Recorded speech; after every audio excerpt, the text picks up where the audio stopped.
मुख्यमंत्री यात्रा दर्शन योजनेमध्ये कोराडी महालक्ष्मी ते अयोध्या अशी आम्ही वारी चालू करतो आहे। आज शुभारंभ झाला आहे। 1 तारखेला आणि 15 तारखेला 2 बसेस आमच्या कोराडी महालक्ष्मी मधून या ठिकाणून जातील आणि 4 दिवसाचा हा प्रवास आहे जाण्या येण्याचा। आम्ही या ठिकाणी कोराडी महालक्ष्मी आणि मुख्यमंत्री तीर्थदर्शन योजनेमध्ये या सर्वांचा राहण्याची व्यवस्था, जाण्या येण्यापासून सर्व काळजी घेणे, सर्व व्यवस्था या कोराडी महालक्ष्मीने उभ्या केलेल्या आहेत। मला वाटतं हा उपक्रम खूप दिवसापासून करण्याची आमची योजना होती। आज आम्ही हा उपक्रम सुरू केला आहे। सातत्याने महिन्यामध्ये कसे काय 1 तारखेला 55 महिलांचा एक आज ही ट्रिप निघाली आहे, ही वारी निघाली आहे आणि 15 तारखेला पुन्हा दुसरी वारी जाईल। म्हणजे दोनदा हा महिन्यात 2 बसेस आणि 100 आमच्या लाडक्या बहिणी या वारीमध्ये अयोध्या दर्शन करणार आहेत। आणि हा उपक्रमाची खूप मागणी होती आमच्या लाडक्या बहिणींची। आपण त्यांनाही विचारू शकता की त्यांना किती आनंद आहे अयोध्येला जाण्याचा। भगवान प्रभू रामचंद्राचं दर्शन, साक्षात दर्शन घेण्याचा भक्तांचा त्या ठिकाणी आग्रह होता आणि म्हणून आम्ही ही योजना सुरू केली आहे। पंतप्रधानांची भेट झालेली आहे, शाबासकीची थाप मिळालेली काय? काल मी माननीय पंतप्रधान मोदीजी यांना विनंती केली होती, त्यांनी सदिच्छा भेट स्वीकारली आणि मी आई महालक्ष्मीचं काष्ठशिल्प त्यांना दिलं आणि माननीय मोदीजींना आई महालक्ष्मी जगदंबेचं दर्शनाकरताही मी त्यांना निमंत्रण दिलं आहे। त्यांनी निमंत्रण मान्यही केलं आहे। जेव्हा नागपुरात कधी प्रवासात येतील तेव्हा नक्कीच मोदीजी आई महालक्ष्मीच्या दर्शनाला येतील। सोबतच त्यांनी संघटनेच्या माध्यमातून सरकारच्या योजना, केंद्र सरकार राज्य सरकारच्या योजना संघटनेच्या माध्यमातून जनतेपर्यंत पोहोचवाव्या याकरताही मार्गदर्शन केलं। महाराष्ट्राचं सरकार पारदर्शी असावं असंही मार्गदर्शन केलं आणि या ठिकाणी आम्हाला सर्वांना आशीर्वाद दिले। माननीय देवेंद्रजी फडणवीस साहेबांच्या नेतृत्वातलं सरकार, आमचं सरकार, जनतेचं सरकार हे पुढच्या 5 वर्ष आम्ही जे आश्वासन जनतेला दिलं आहे ते पूर्ण करण्याकरता आम्ही काम करू आणि माननीय मोदीजी आमच्या पाठीशी आहे। डबल इंजिन सरकार आहे, केंद्रातनं मोठं पाठबळ महाराष्ट्र सरकारला आहे। माननीय मोदीजी, माननीय देवेंद्रजी डबल इंजिन सरकार आहे।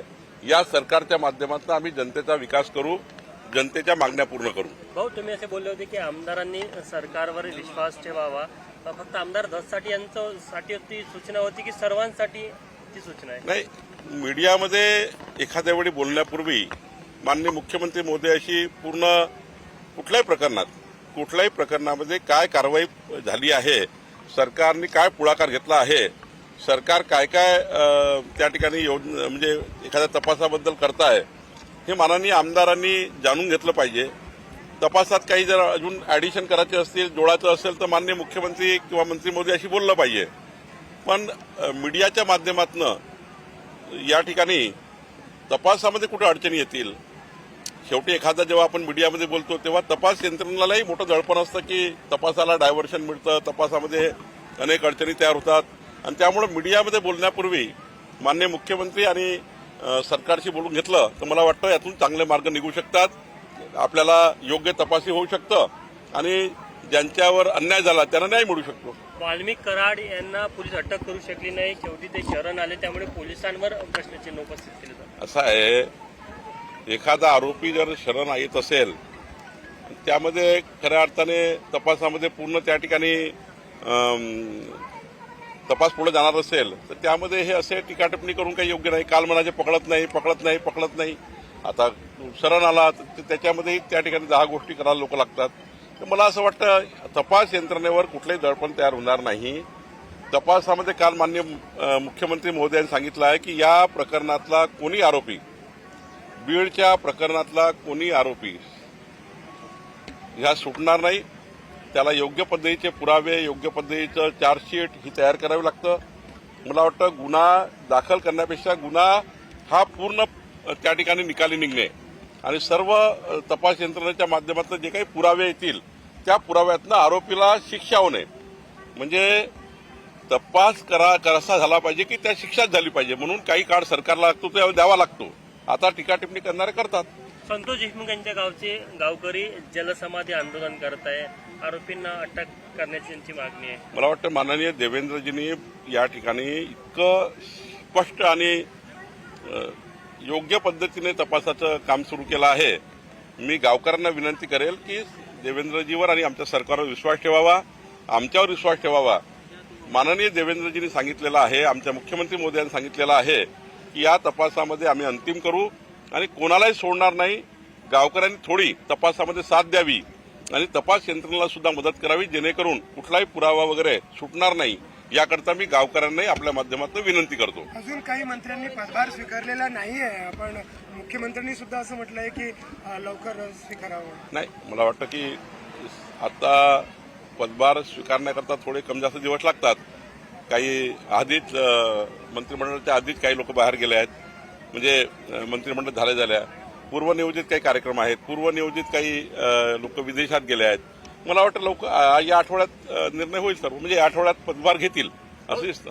शिर्डीच्या मेळाव्यामध्ये राज्याला नवीन भाजपचा प्रदेश अध्यक्ष मिळेल त्याची घोषणा होण्याची शक्यता आहे तिथे? नाही, मला असं वाटतं की आमची प्रक्रिया सुरू झाली आहे. आम्ही आता 1 तारीख ते 20 जानेवारीपर्यंत आजपासून राज्यामध्ये 1.5 कोटी सभासद नोंदणी करतो आहे. मग सक्रिय सदस्य, ऍक्टिव्ह सदस्याची नोंदणी होणार आहे. मग बूथ अध्यक्ष, 1 लक्ष बूथ अध्यक्ष आम्हाला करायचे आहे. मग तालुक्याच्या अध्यक्षाच्या निवडी होतील, जिल्हाध्यक्षाच्या निवडी होतील, त्यानंतर प्रदेश अध्यक्षाची निवड होतं. त्यामुळं त्या निवडीला जरा मला वाटतं आपलं केंद्र नेतृत्व, आमचे राष्ट्रीय अध्यक्ष निर्णय घेतील. पण प्रक्रिया सुरू झाली आहे आणि त्यामुळं प्रक्रिया एकदा सुरू झाली आहे तर लवकरच त्याचा निर्णय होतो. स्वामित्व कार्ड आता ते पुढच्या टप्प्यात कधी वितरित केलं जाईल? माननीय मोदीजी पुन्हा एकदा स्वामित्व योजनेचा शुभारंभाचा वेळ देतील आणि लवकरच मी त्यांना वेळ मागितलेला आहे. नक्की केंद्राचीच योजना आहे, राज्याने सोबत काम करायचं आहे. त्यामुळं या दुःखद घटनेमुळं माजी पंतप्रधान मनमोहन सिंगजी यांचं दुःखद निधन झालं. त्यामुळं शासकीय दुखवटा असल्यामुळे तो कार्यक्रम पुढे गेला. लवकरच तो कार्यक्रम होईल. जळगावमधल्या परळीमध्ये 2 गटामध्ये राडा झालेला आहे. काय सांगाल अशा प्रकारच्या राड्याच्या घटना ज्या आहेत त्या मोठ्या प्रमाणात होताना? आता ते घटना काय तिथले एसपी तपास करतात किंवा त्याबद्दलचा मी एसपीशी बोलेल. मराठवाड्याचा जो पाणी प्रश्न आहे तो अजून बिकट झालेला आहे. जर जायकवाडीमध्ये 58% जलसाठा असेल तर नाशिक आणि नगरमधून पाणी सुटणार नाही असा निर्णय झालेला आहे. काय सांगतो? नाही, मला एकदा निर्णय तपासावा लागेल. आपण सांगतो त्याप्रमाणे मला निर्णयाची पूर्ण माहिती घ्यावी, नंतर त्याच्यात बोलता येईल. सर, अजित पवारांच्या काय अजित पवारांच्या आईने पांडुरंगाकडे साकडं घातलं की अजित पवार आणि शरद पवार हे पुन्हा एकत्र यावे. असं आहे, माननीय शरद पवार साहेब आणि अजित पवार साहेब यांच्याबद्दलचा निर्णय त्या दोघांनीच घ्यायचा आहे. भारतीय जनता पार्टीकडून ना असण्याचं काही कारण नाही आहे. त्या पक्षाने निर्णय करायचा आहे, त्यांच्या नेत्यांनी निर्णय करायचा आहे. त्यामुळे त्यांच्या निर्णयात मी काही बोलणे योग्य नाही. हो, मोहनजीच्या वक्तव्यांना घेऊन